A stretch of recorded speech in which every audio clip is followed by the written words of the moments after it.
আদা আদা খেলে কি হয়? আদা খেলে অনেক উপকার আছে, তবে কাঁচা আদা খেতে হবে। 1 চামচ আদা রসের সাথে আদাকে রস করে নিতে হবে। 1 চামচ আদা রসের সাথে সামান্য গোলমরিচ গুঁড়ো এবং লবণ মিশিয়ে পান করলে দ্রুত গ্যাস কমে যায়। লেবু ও বিট লবণ 1 গ্লাস গরম পানিতে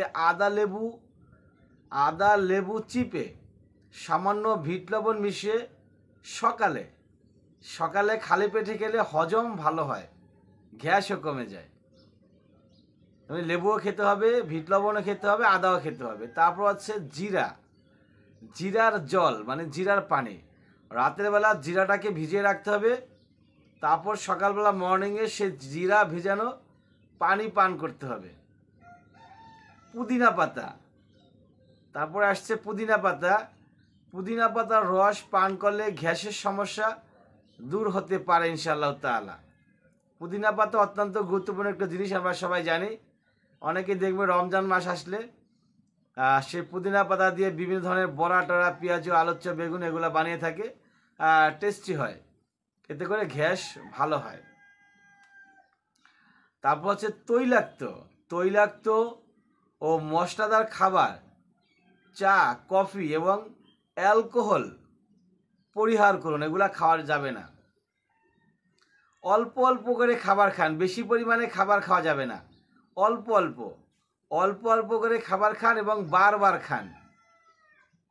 তাতে করে আপনার স্বাস্থ্য ভালো থাকবে, শরীরের ফিটনেস ভালো থাকবে, আপনার হচ্ছে গ্যাস, আলসার এই ধরনের কোনো প্রবলেম হবে না, হজম শক্তির কোনো প্রবলেম হবে না ইনশাআল্লাহ তাআলা।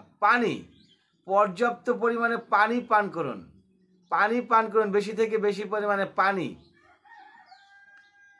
তারপরে একবারে আবার 3-4 লিটার খেয়ে ফেলবেন না। একবারে ছোট গ্লাস 1 গ্লাস সর্বোচ্চ খাবেন, তার কিছুক্ষণ পর মানে বারবার খানিক বাদে পানি পান করবেন। এবং ব্যায়াম করতে হবে, নিয়মিত ব্যায়ামটাকে জুড়ে নিতে হবে। যদি আপনি 5 ওয়াক্ত নামাজ পড়েন প্রতিদিন, তাহলে কিন্তু ব্যায়াম হয়ে যায়। ফজর, জোহর, আসর, মাগরিব, এশা যদি মনে করেন যে আপনি সুন্নত নামাজগুলো, ওয়াজিব নামাজ, সুন্নত নামাজ এবং ফরজ নামাজ পড়েন প্রতিদিন, কমপ্লিট করেন, তাহলে অবশ্যই আপনার ব্যায়ামের কাজ এখানেই হয়ে যাবে। তো আমরা যে খাবার দিয়ে শুরু করছিলাম, আদা, জিরা, গোলমরিচ, তারপর হচ্ছে পুদিনা পাতা, বিট লবণ, লেবু, এই জিনিসগুলো আমরা নিয়মিত আমাদের খাদ্য তালিকায় নিয়ে আসব। জিরার পানি, এগুলা নিয়মিত আমরা খাবার খেলে আমাদের গ্যাসের প্রবলেম হবে না। এগুলো কিন্তু আমরা খাই, প্রতিদিনই খাই, আমরা রান্না করে খাই, এগুলাকে পিষে রান্না করে সেদ্ধ করে তারপরে খাই না, সেটাতে কোনো উপকার আসবে না, সেটাতে উল্টো আরও গ্যাস বৃদ্ধি করতে পারে, হজম শক্তি কমিয়ে দিয়ে আরও গ্যাস পাম্প করে সেটা বাড়িয়ে দেওয়ার সম্ভাবনা থাকে।